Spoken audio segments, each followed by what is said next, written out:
अथ आत्मज्ञानारम्भम्।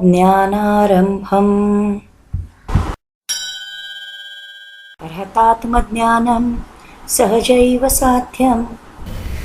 The genuine self-knowledge is always very simple and very easily accessible. नृतात्मज्ञानम् अतिगुह्यपाशम्. On the other hand, the fake self-knowledge, nrita means fake, the fake self-knowledge is complicated, and at the same time it also creates very powerful but very secret bondages in the people. And this is the exact reason why when one starts off on the path of self-knowledge, one has to be careful.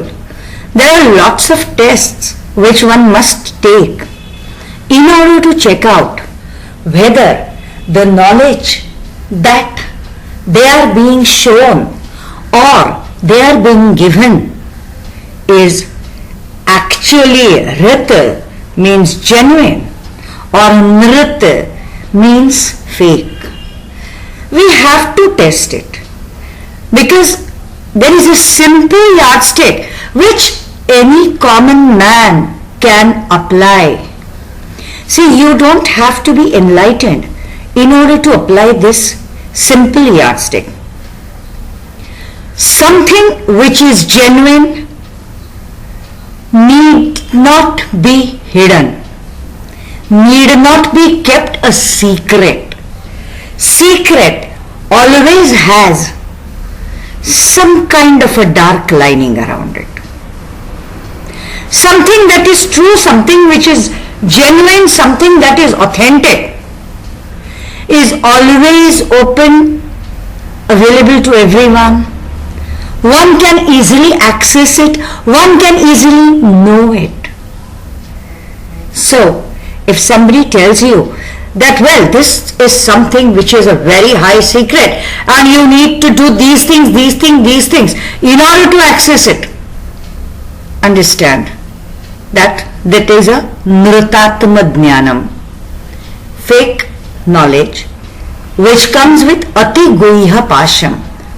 Ati is very intense, guhya is secret, pasha is bondage, something that binds you, something that makes you an emotional slave, spiritual slave, that binds you with certain do's and don'ts, with certain rules. All that is nritatmajnanam. And so, whenever you are seeking knowledge, self-knowledge on the path of spirituality, I am not saying you should follow what I am telling. I am saying you should just watch these two things, whether the knowledge is simple or whether it is complicated. If something is simple, yes, it is genuine. If something is complicated, no, you have to cross-check it. That's it.